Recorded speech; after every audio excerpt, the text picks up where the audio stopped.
Presenting to you the interactive space for critical and objective open thinking. Floating in Space with MartianUFO.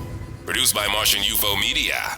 The best podcast on air with your hearty host.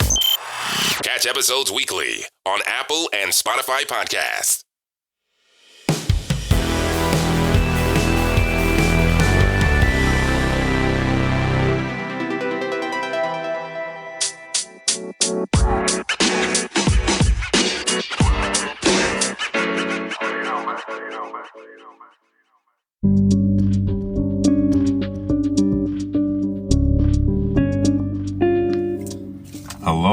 Hello, everybody. Welcome to Floating in Space with MartianUFO. I'm MartianUFO, of course, and you know what I'm doing. And we got a very hot topic for you today because we talk about these controversial topics. And today we're talking about the Premier of Alberta, Mr. Jason Kenney, and his bills, his effects on the economy, the province as a whole, things that he's been doing, and how people are very heated about this, and just the different things that I've been seeing about it. We're going to talk about, the different bills, C-27, Bill 32, Bill 22, that was instated last year.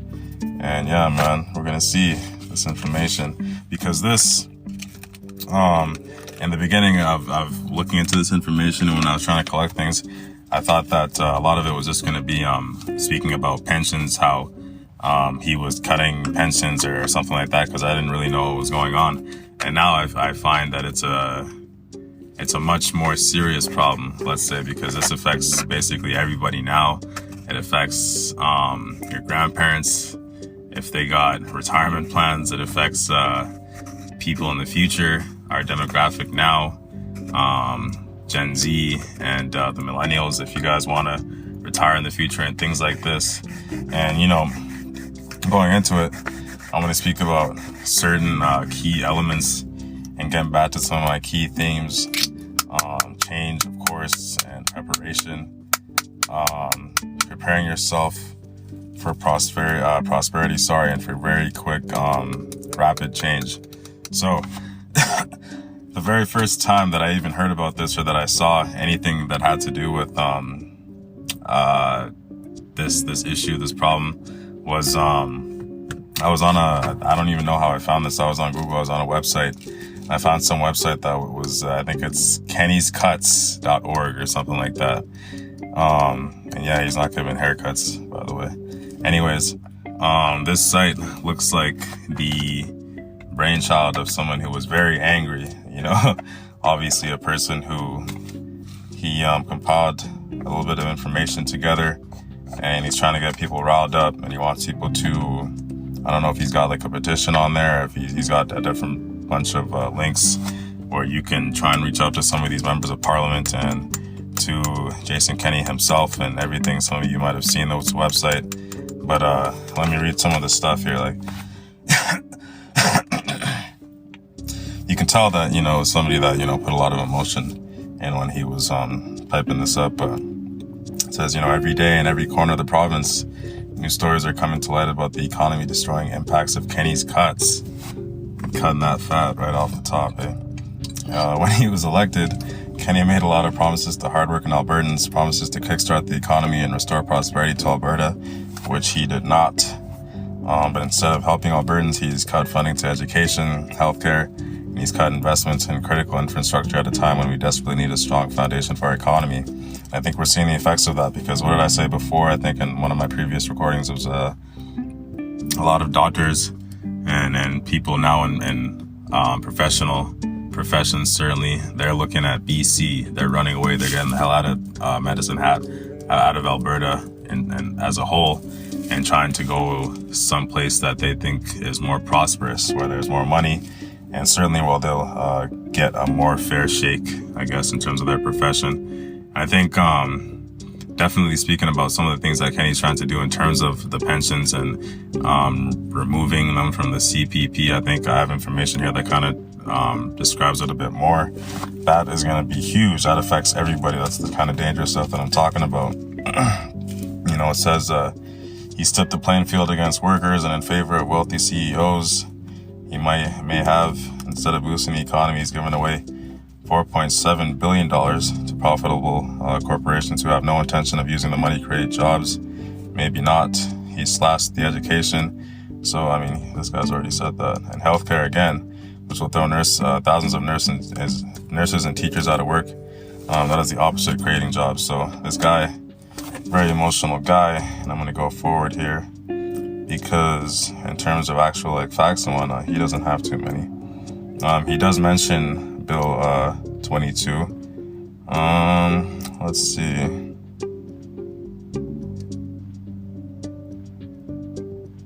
At the bottom, he's got, now's the time to join the resistance with a bunch of exclamation points. So you know that he's fueled. They've likened Jason Kenney to President Trump. So obviously a lot of people do not really favor him right now.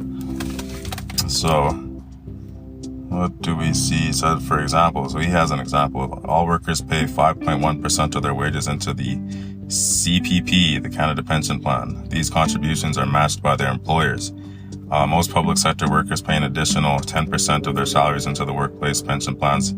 It is these huge pools of personal savings that Premier Jason Kenney and his UCP government have targeted with Bill 22.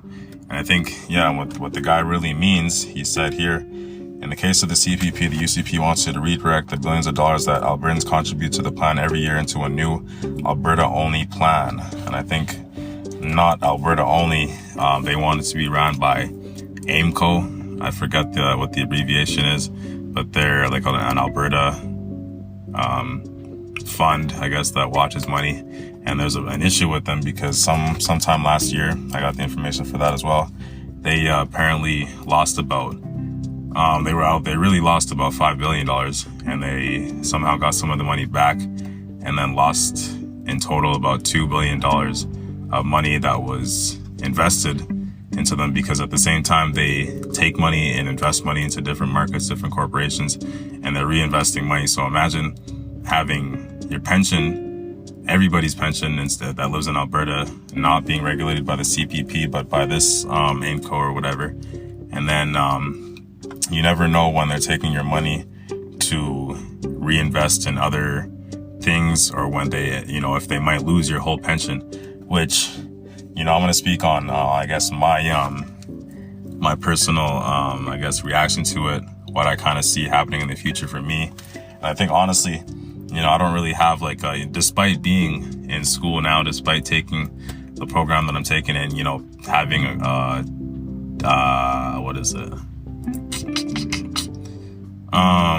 obviously, a plan to finish and to move on beyond and to do some things. There's still, I don't have a reliance that I'm going to be able to touch my pension one day. I don't have a retirement plan that is based off of the job that I'm going to receive from school. More when I think about those things, I have things in place already and things that I hope that will work in the future that are more dependent on me and my awareness and worth of myself, that really I have more confidence in working out, because really at the end of the day, what is the goal, right? What's the key factor? What's the juice? It's the money. So if you have the money when you're whatever age you want to be at when you retire, it doesn't really matter necessarily how you got there. Anyways, I don't have a retirement plan, and at the same time, I don't have a plan for some of the things that I see for myself personally as liabilities. When I like to look at things as like assets, liabilities, I don't have a plan for children. I don't have a plan to buy a huge house or to buy any house at all, except for the intention of flipping them, besides, the life that I see for myself is not going to be enamored with a bunch of debt, basically. And that's pretty much all I'm going to touch on that topic. And then keep going forward in this information here.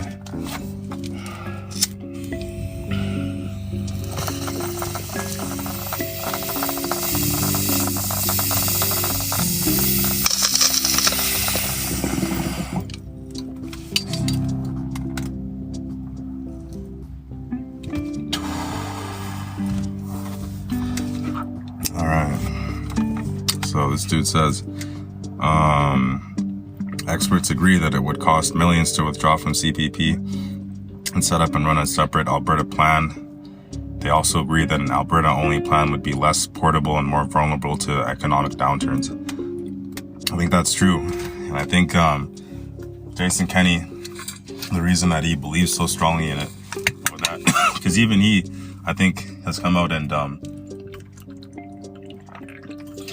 admitted that there could be issues with this, that it would be expensive, of course, obviously, and that there's a risk of money being lost. Here it says, in the case of the Alberta Teachers Retirement Fund, ATRF, the UCP wants to essentially expropriate the money that teachers have been managing for themselves and put into the hands of AIMCO, the money manager owned by the provincial government. So the teachers have made it clear that this is not their preference, and in the case of Alberta's biggest public sector pension plans, the local authorities' pensions plan and the public services pension plan, the UCP wants to assert government control over all of those pension boards and remove the option that the plans currently have of switching fund managers in the event they lose confidence in AIMCO. So in the event that they choose AIMCO, I think with the teachers, because I know some teachers, I know some people who are my age who are teachers and some young people, things like this. Not that I want to say, you should be worried and whatever, but you should kind of be a little bit, you should be thinking about this, because in the case of the teachers, they've already been told that this has to happen, I think, either before the end of the year, this year, or before the end of 2020.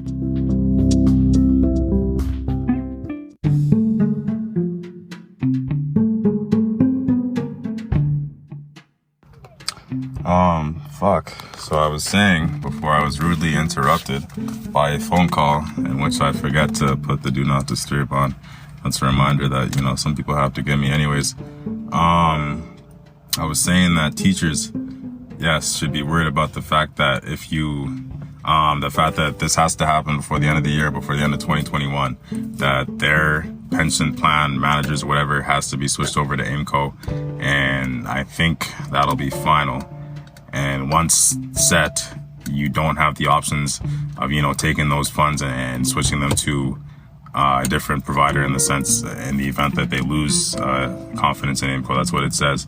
So they're trying to switch pretty much all of the pensions. So everybody that works in the public sector, that works in any kind of, professional type job, the doctors are trying to do the same thing to them. Let's see. So the thing that all these changes have in common is power. The UCP wants to control the billions of dollars that millions of individual Albertans have been saving diligently for their own retirements.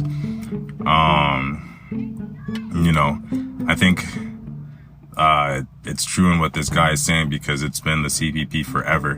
Imagine, and I think I read something else that's kind of scary about the fact that with the CPP, everybody pays a certain amount of into it, and the fact that your employer matches it. This is true for every single province that you go to in Canada. This is true for everywhere. If they change certain things with the CPP, or if it was an Alberta only plan, I think they'd be able to change the amount that they contribute into it and the amount that your employer, I guess, gets to match or whatever. So you wouldn't see the same returns necessarily, or you might suddenly lose a little bit of a percentage, which, if it's equated in dollars, actually equates to a lot more of a, one second.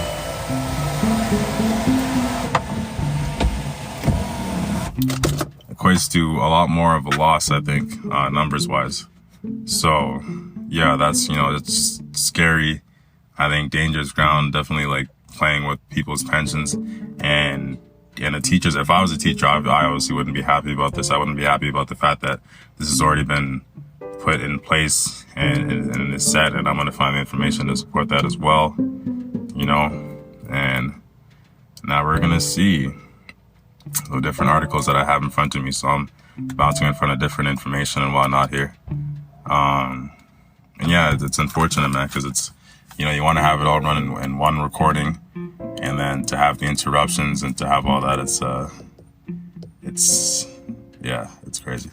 Anyways, naturally some questions arise whenever anyone floats the possibility of transferring billions of public dollars from one fund manager to another, because those dollars can be lost during the transferring.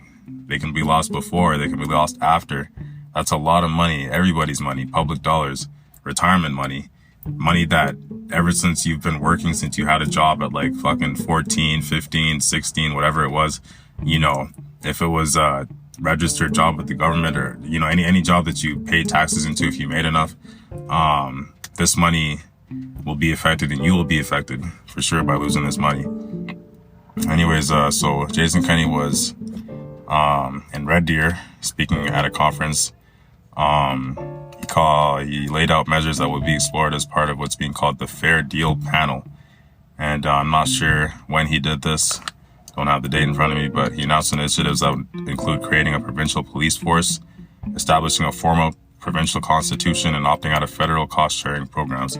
Which it's almost like, I think somebody also said that it's like he wants to, in a sense, kind of do what Quebec did, and basically try to break away from the whole country, I think, which would be very disastrous for us in the end, and which would not look good, because it's already, I mean, you see the state of our province now, you see the state of what's going on. People are leaving, running to other provinces to get jobs, you know, running with their families, selling their houses. It's not a good time in this province right now. Anyways, so the panel will also study the possibility of withdrawing from the Canada Pension Plan in favor of an Alberta-based alternative. So this will be pretty uniform for everybody across Alberta, like all the jobs in every single sector.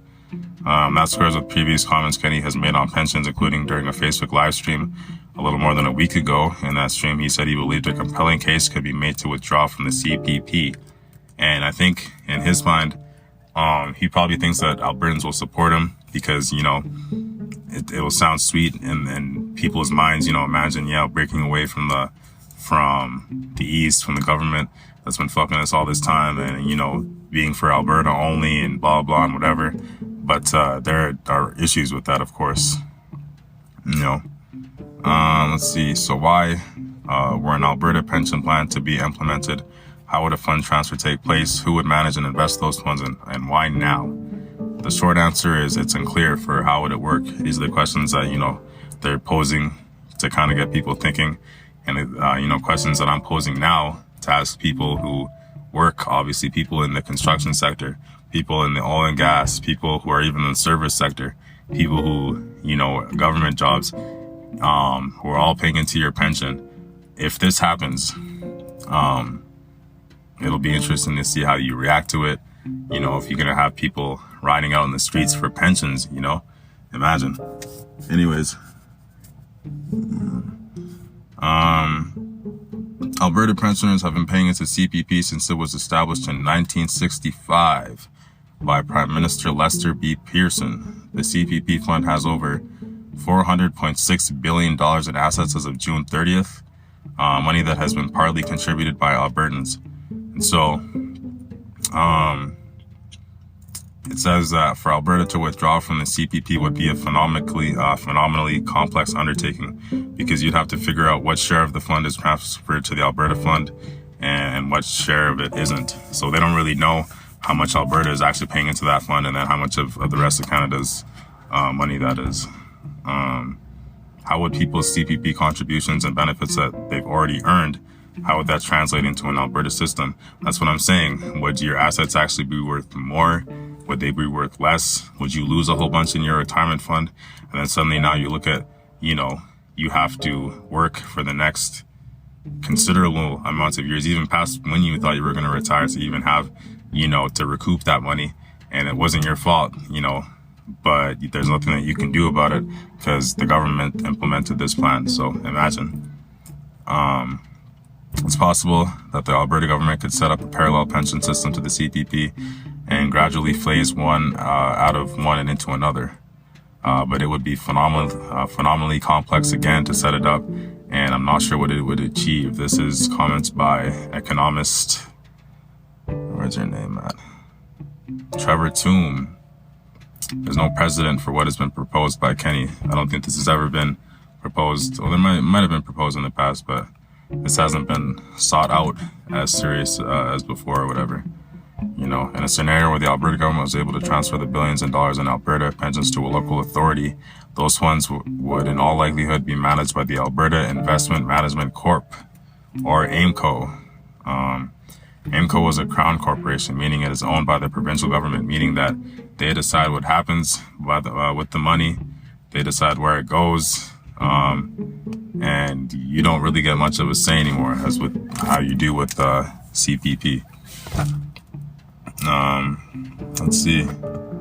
He's talking about, so this is a different article I'm looking at now, speaking about different changes that Jason Kenney is looking at. So here it is. It says Bill 22, which came out in 2019, forced the Alberta Teachers Retirement Fund to hand over its $18 billion pension fund to Alberta Investment Management Corp, AIMCO, a crown corporation that just lost $1.9 billion of its the Alberta Heritage Trust Fund's assets. So they lost this money, about $2 billion, which I said earlier, of the Alberta Heritage Trust Fund's assets. And they really lost closer to $5 billion, and were able to get some of that money back somehow. And that was through investing. They invested some of this money, and then the investments sank through. They didn't go through, which means that with your pension money, they can invest in anything that they want. The provincial government can invest your money, and they don't really have to tell you at any time that they're doing this, why they're doing it. And if they lose the money, God forbid, that they have like a backup plan to get this money back, or you might be working until your back breaks. Like, I don't know. Anyways, this is things that he's trying to do to fix the oil patch. Everything is about the oil patch, trying to get the oil patch back. But I think these are very radical strategies, decisions that are being made about people's money that's already there, being money that people have already worked for. And if lost, can't really be recouped that easy because people have done the work. That's sweat equity. And people that are listening know that. You've done the work for that shit. So this bill also prevents the numerous public pensions under AIMCO control from ever taking their investment business elsewhere, regardless of poor investment results. Meaning that if they fuck up your money, you can't say, hey, well, we want a different fund manager for our pensions. We want it to go back to the CPP. It's not happening. If they vote this in, we're gonna be in trouble a little bit.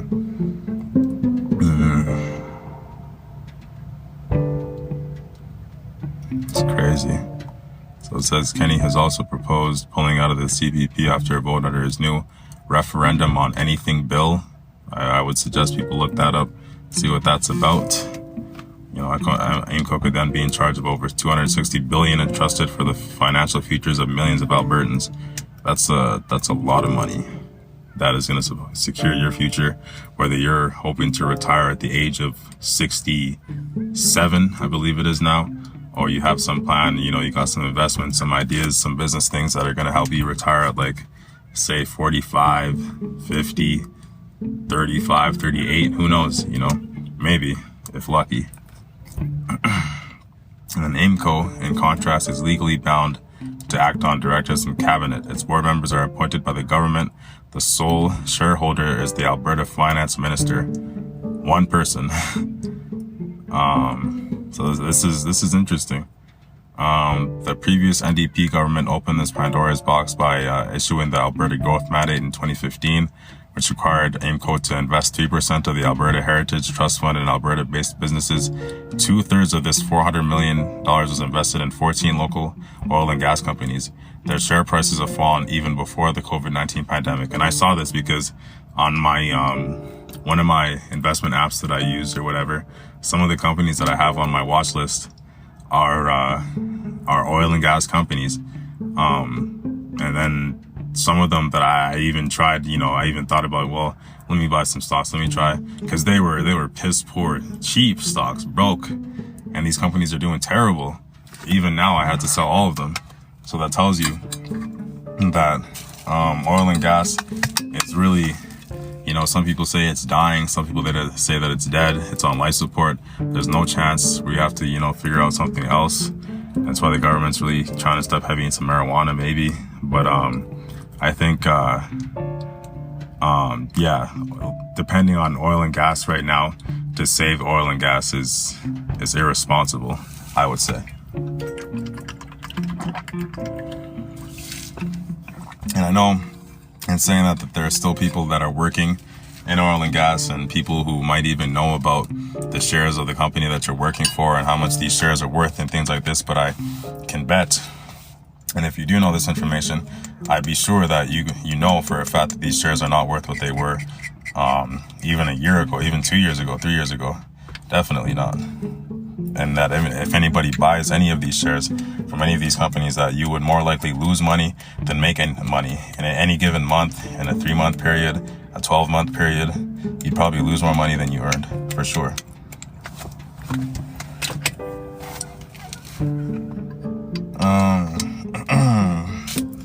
Kenney has clearly signaled his willingness to increase public financing for private oil and gas companies on a vastly larger scale, which I think what the guy from the Kenney's Cuts website is talking about, in terms of the fact that this guy, he's handing out money to wealthy investment managers, wealthy companies who really have no intent of creating jobs for the economy, for the Alberta economy, for the Albertan people, certainly. And it's like, so I think this is, the points where they try and liken him to Trump, to say that, he's in cahoots with these business managers. He's basically making backdoor deals with these people to save them, save their companies. And then other people are basically having their companies go shut down, starving. There's another topic that I'm going to talk about in a different episode about how GNC, basically most of the stores, even the one in our city here, is being shut down. I don't know when they're closing. I think today might be the last day or something. Pretty soon they're going to be out. And so this was surprising to me, because this used to be one of my, I went to this supplement store. I bought a lot of stuff there. I was a regular. And now they're bankrupt. The parent company is bankrupt. And I think, if anything at all about listening to this podcast interests you, or anything about this episode, people should go and study and go look into these companies, different companies, Canadian companies that are going bankrupt, that, you're not going to see them up here anymore. Certainly, like what are they? Franchises for sure. I was having a conversation with somebody yesterday about Pizza Hut and Wendy's, about how their parent company just went bankrupt, just filed for bankruptcy. And I don't know about if the Pizza Hut in our town, there's 2 of them, the one that's up here around Southridge or whatever, if it'll go out of business, because it's a franchise. So the guy that owns it really has to decide on his own merit, I guess, what to do. And then the Wendy's, I would hate to see that go. But that's really, this is the time. This is what's happening now. This isn't something that, we're talking about, this is real stuff that's happening currently. Businesses are losing money just as much as individual people are losing money. So let's see, last April, Kenney committed $7.5 billion in provincial funds to complete the Keystone XL pipeline because TC Energy could not access private equity for the contentious project. A move he boasted was a solid bet.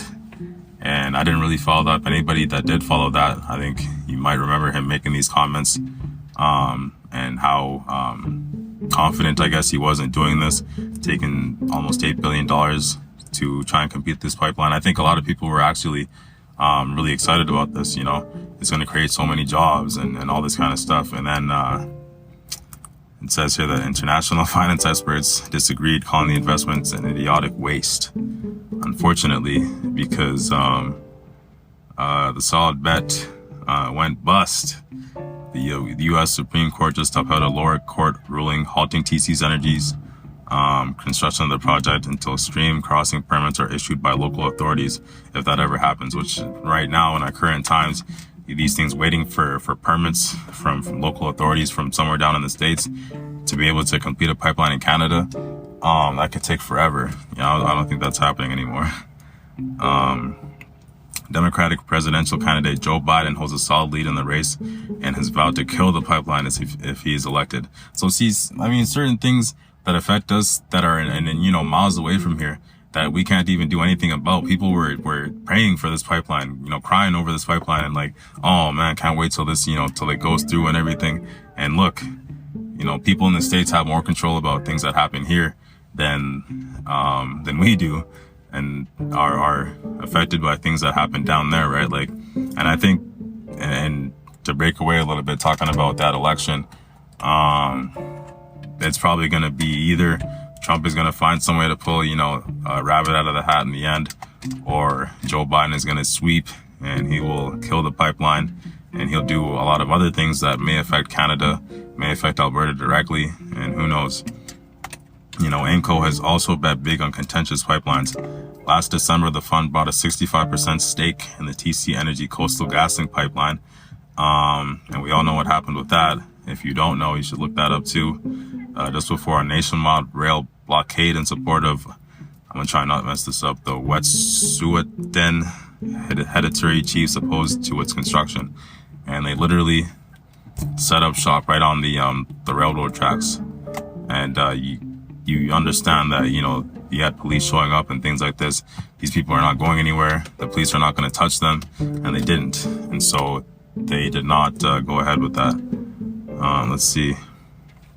It says the pipeline is being built to deliver fracked gas to an LNG plant in Kitimat, BC.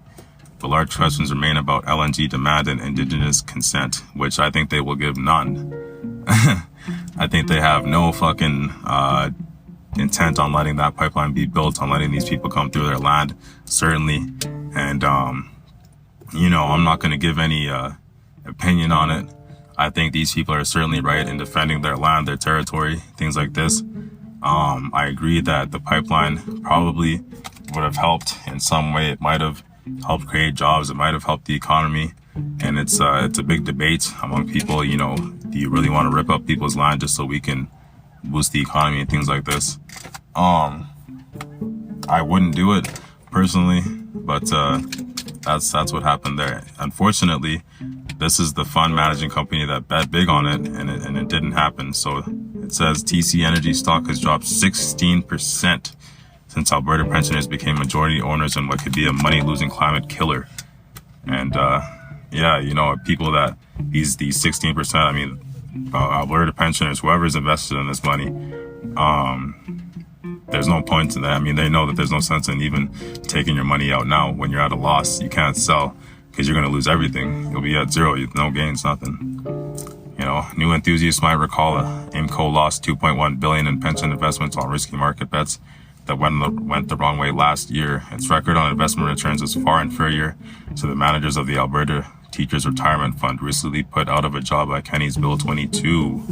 So you had a fund managing company that had far better returns, was, much more responsible, and I guess responsible or whatever, and managing the teachers' money, their pension fund, and now they're being put out of business by AIMCO, who is not so confident in handling its money, who does not have the same returns. Their numbers don't look the same in terms of gains to losses. They lose more than they gain, for sure. And they bet big, they bet risky with your money, with my money, with our money. And if, this all goes through, it'll happen. I think there's a thing where it says that there's like a certain amount of time where in the cabinet, they can oppose this bill. They can try not to let it become stamped and become official. But if it becomes official, then this is what's going to happen to all of us. We're going to be worrying all the time about, oh man, like what's going to happen to our pension? Is it going to be there today, tomorrow? Is it going to be there next year? Are they going to bet on, some big new pipeline dream, some big startup oil investment company? And, they take billions of dollars and put it in there and lose, So here in Menzies, Quebec, it said that Quebec already has what Kenney apparently hopes to achieve, a standalone provincial pension fund. And unsurprisingly, there are some red flags snapping and a stiff breeze. I like that. The Caisse de dépôt, a placement du Quebec, is roughly equivalent to AIMCO and owns about 20% of local favorites SLN Lavalin. In 2019, the pension fund CSO pledged to be a rock for the notoriously corrupt Quebec company even after the federal government laid criminal corruption charges. So that's what they're dealing with over there. Their fund managing company has some charges on it, criminal corruption.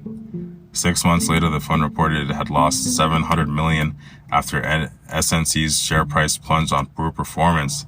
Since 2018, SNC has lost 64% of its market value, yet the Quebec Pension Fund stubbornly remains the largest shareholder. And why would that be? You know, now you put these people in power. They got power hungry with people's money, and of course they don't want to leave the seat. Why would they?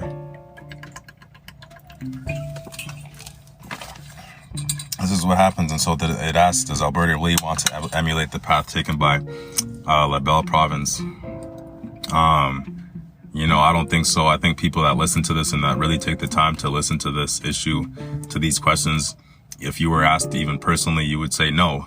But that's what's happening, because most of us do not hold a seat in government. You know, we have no say besides really writing a letter to our MP here, forget his name again. And really, I think if I pay any attention to him, I'm pretty sure that he's a Kenney supporter. Or maybe not now, but he used to be, right? Certainly conservative and supportive of conservative views and things like this. I think sometimes different MPs, right, you almost have a gag on your mouth. You almost have to agree with certain things, even if you don't agree with them, because the people that are in charge, they're deciding, right? And like I said, there's only a certain amount of time in which the opposition, if they really want to, can put in motions to stop it, to try and have it reviewed more, to see whether this is really going to be beneficial. Which, you know, looking at the information, looking at the track record, looking at the similarities to Quebec's fund management of retirement funds, I don't think that we're headed in a good direction. So let's see, give me a little bit more information on Bill 22 itself for anybody who's interested, I guess.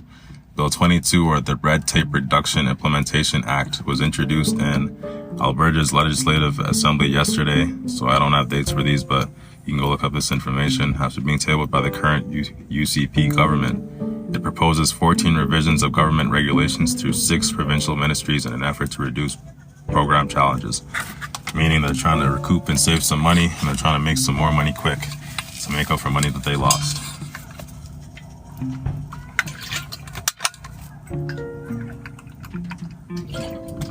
So, among the changes, Bill 22 would rule that oil sands projects approved by the province's energy regulator would no longer need authorization from the cabinet. This ruling would help streamline the projects, or for the process for energy development projects, by 10 months, according to officials. Meaning, if they decide to build pipelines, if they decide to do things for energy development projects, it'll happen a lot faster. Energy Efficiency Alberta would also cease to exist under this act, a program that was introduced by the previous NDP government. And I'm not sure what they did, but let's see. Bill 22 removes the requirement for cabinet to approve royalty rates, leaving the responsibility solely with the Minister of Energy. You know, Notley, who was in power previous to Kenney, called the change jaw-dropping while discussing the proposed change with reporters on Monday. She says, "This is how Albertans get value for the resources that we all own," she said, "and we cannot have them slip backwards into a situation where we can have backroom deals and backroom conversations with the minister who can, with the flick of a pen, make allowances for different folks. This is what's going to happen." And I think that it might happen. People are going to be asking, oh, why is this happening? How is this happening? Well, she just mentioned backroom deals and backroom conversations, which I think are going to be a lot more easy now to be had with a guy who loves energy companies and is willing to bet big all the time on energy companies with his own money, other people's money, doesn't matter. Notley raised the issue with Premier Jason Kenney in Monday's question period. Kenney, in his response, didn't address Notley's question, instead talking about how her government hired an Ontario company to run its energy efficiency plan. So everything that he says, just about, he says it And he tries to make it sound sweet to Alberta. He tries to say, oh, well, you hired this Ontario company to come and try and manage, funds for Alberta. Like, and now he thinks that because he's doing everything Alberta only, that this is why people support him. But at the same time, if he's losing Albertans' money, what is he really doing, right? Like, Bill 22 also removes the requirement for oil sands projects approved by the Alberta Energy Regulator to get a nod from the provincial cabinet, meaning oil sands projects can start on their own. They don't need a nod from the provincial cabinet. They don't need approval. Anywhere that they decide, we're going to build a pipeline right here, it's going to happen. And then we have different bills, a whole bunch of bills that I looked up just for reference, kind of to try and give a little bit more closing information, I suppose, because I have something here that talks about Bill 32. Bill 32. And this is happening this year. So Bill 32 of the Restoring Balance in Alberta Workplaces Act will make significant changes to the province's employment laws, which we've already had some significant changes, I think. Some that I discussed with people. I think most people know now that, overtime isn't really the same anymore, in the way that it doesn't matter if you work more than 8 hours on your shift anymore if you don't hit more than 44 hours in the whole week of work. If you're still underneath that number, and you're at like 40 hours or whatever, or if you already hit like 30 something per week, they'll pay all those hours at regular time. You'll never see, say you worked a 12-hour day and then a 10-hour day, and then a normal 8-hour day, but those numbers don't reach to 40, 44. Yeah, you're gonna get all regular pay. There's gonna be no overtime in the day, for sure. Alberta will become the first jurisdiction in the country to require people to opt in if they want their union dues to go towards political parties or causes. This bill allows for changes to overtime pay and how people are paid if they are fired. Obviously, I think negative effects more than positive. Earlier this month, Minister of Labor and Immigration Jason Kenney said that while the government supports workers' rights to strike, we must balance the rights with the right of job creators while remaining focused on economic recovery. Basically, if you read into the lines of what he's saying, it says that basically, what's he saying again? While the government supports workers' right to strike, he says they must balance the rights with the right of job creators while remaining focused on economic recovery, meaning that they're going to be looking at you, they're going to be watching you, they're going to be really paying attention to the number of times, the reasons that people strike, how many times you strike, why you strike. And if I read further, it says that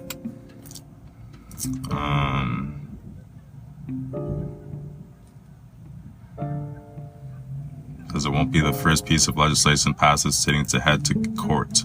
Bill 1, which was passed in May, makes it illegal for protesters to block critical infrastructure and is already the subject of a lawsuit from the Alberta Union of Provincial Employees, meaning that they're already attacking your right to free speech, basically. They're attacking your right to protest or right to feel a certain way, to say something about a job. If you really feel that, something's happening, or there are shitty job conditions, or they don't pay overtime when they should, or, something is up and you feel like you need to strike, or there's a certain number of you that feels like you want to strike, now you're going to have to consider really your job before you do that. Before, you had the protection of a union. Now different legislation might take out the protection that you have from your union and might make you think more about the economic recovery, remaining focused. You're going to be looking at the needs of your employer and really wanting to serve your employer more than truly speaking out for things that you believe in, that affect your work, that affect your employment, that, your ability to work, your labor, and all that kind of stuff. And I think it's interesting, man. I mean, they're attacking, so NDP again, leader, Rachel Notley accused the government of attacking free speech. Said they attacked the rights of working people. They shut down debate in the House. They eliminated transparency about the books. They took control of referendums and they brought big money back into politics, he said. So They said that they're expecting a harvest of protests from people concerned about decisions the government has been making. And I think for people that don't care, people that listen to this shit and they say, oh, well, no, fuck, I don't give a fuck. And people that don't really, you know, maybe people who aren't working right now, people who are taking the government money and happy with it and whatever, this will start to become an issue. This will be a problem when, you know, any amount of money that you put into the pension fund is attacked, or say you do get into a job, or you know, start working a job that you feel a certain way about that job, or your job is protected by a union. Now you really have to be careful if you feel a certain way. You know, when they say that you show up to the job, keep your bullshit at the door, keep it at home, all this kind of stuff. Now you really don't walk in with any political ideologies about anything. You don't walk in with any certain emotions or ideas about certain things that you might want to express at work or express with a group of people, because it might cost you your job. You know, what is this? It says Bill 30, the Health Statutes Amendment Act, will change 9 pieces of legislation and make it easier for doctors to opt into alternative contracts with the government. Health Minister Tyler Chandro has said it will modernize health delivery in the province by streamlining the approvals process by opening chartered surgical facilities as well as reducing surgical waiting times. The NDP has said the bill represents a step toward an American-style privatization of the healthcare system. And I think that's kind of what it is. That's why they liken him to Kenney. That's why they say, that's why they liken him to President Trump. You know, they relate the two to each other. They say that Jason Kenney is basically taking plays out of Trump's playbook, basically, and doing things like this. I think, you know, because I don't visit the hospital a lot at all, if ever, and I think it's going to really affect people who go there. And, you know, this guy's saying that it's going to modernize health delivery. It's going to streamline services. But really, it's going to be that if they're able to set up chartered facilities, that means that you need to have a certain amount of money. You got to have a certain type of insurance, health insurance, you know, to go there. You can't just walk in with your Alberta health insurance anymore. You know, or you got to pay before you get services. You have to pay before you leave the facility. These are going to be different types. It's not going to be going to, like, you know, emergency at the Medicine Hat Hospital.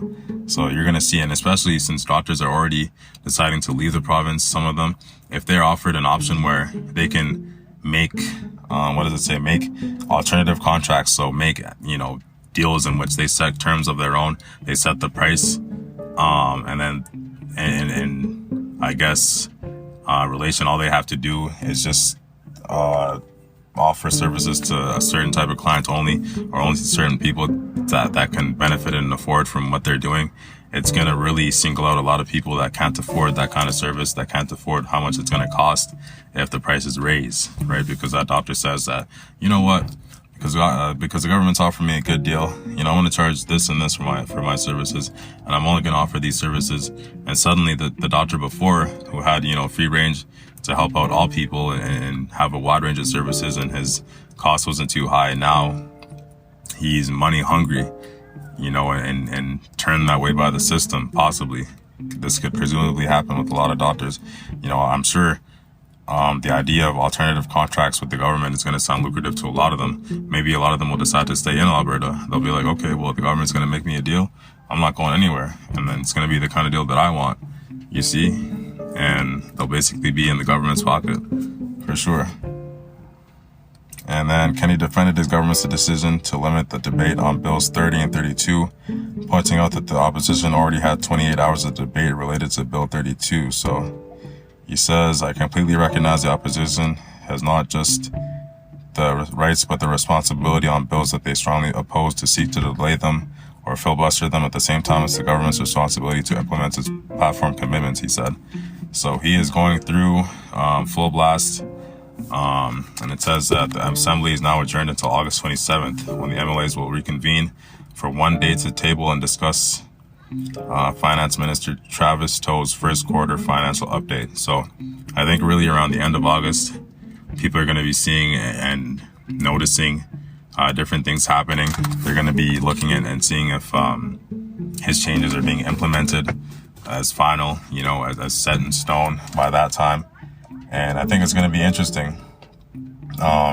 Certainly scary because, right, getting older, getting into your career job, what you may think of as your career job now, and you think you're set for the rest of your life. All you have to do is work, pay into this pension plan, and then once you retire, you're set up. But it might not be that way anymore, Just things that I'm trying to bring to the attention of people, to think about your plan B, C, D, E, F, G, separate exit plans, all this kind of stuff. Things that you can do for yourself, investments, to not be heavily invested in one area, and to have separate directions in which you can go to supplement your income in the future and to support yourself, for sure. So I'm gonna read something else. I think this is key right here. It says, in addition, you have likely heard the bluster about removing Alberta from the Canada Pension Plan. Again, the same thing that I'm repeating. It says, Canadians also have the mobility with the CPP. This is important. Someone could live their first 30 years in Nova Scotia, move to Toronto for 5 years, then head out to Alberta for the next 30. At 65, they might then decide to retire in BC. With the CPP, they pay the same percentage of their wages into the plan no matter where they live, work, or retire, and they are entitled to the same retirement benefit based on these contributions wherever they live.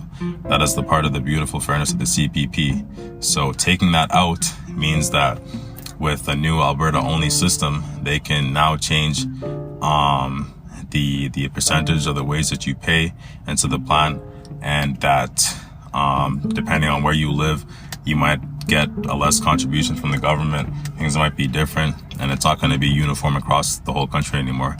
I think that's definitely scary. I think that's something that people got to pay attention to, and just really see what's happening. If you didn't care about politics and government and all this kind of stuff before, now that we're getting older and certain things are starting to affect us as a demographic, again, Gen Z, millennials, it's going to become interesting how we react to these things, how we respond. And if we didn't know about them before, how many people are going to be scrambling to kind of get into a situation where they can benefit themselves and not be screwed by these things, And yeah, man, I think that's where I'm going to leave it, talking about pensions, talking about Jason Kenney mentioning some of the bills that he has implemented or is trying to implement, and just making people aware of the changes that are going to come. Some questions that it's asking, how is it going to affect me? This issue, it says it's important to every single Canadian. If you yourself are retired, if you have a family member who is retired or one day wish to retire, this issue has a direct impact on you and your retirement security. So I think we all need to be not worried yet, not like scrambling and all this kind of stuff, but just definitely paying attention, being aware about what's happening with the government, with how, the provincial government specifically is trying to manage money, and how they want to use your money and our money to basically benefit them. I'm not going to say benefit themselves, but what they think of trying to fix the province, and maybe making rash decisions in terms of that goal. So yeah, man, I think I'm going to leave it there. I think people probably get the point by now. I've been talking for like over 40 minutes, so I hope that people enjoy it. Thank you all again for listening, and shout out to the people that really give it the time of the day, or give any a couple minutes here and there to listen to the stuff that I have to say. I really appreciate it. And as I check the listener list, I see now that I have my presence is still heavy in Alberta. I got some people listening in Saskatchewan. I got people, like I said before, in Spain. I think I got people in New England now. I got people before, where was it? The Netherlands, something like. I got a long list. I got some people in Europe. All the European people, I love you. Shout out to you guys. And keep sharing, keep listening, keep posting. This stuff is going to turn real big soon, and I'm going to have different topics to speak about, like I said, and the platform is going to get bigger. So thank you again for all the support, and I bless you, and I wish you a good day. Keep floating.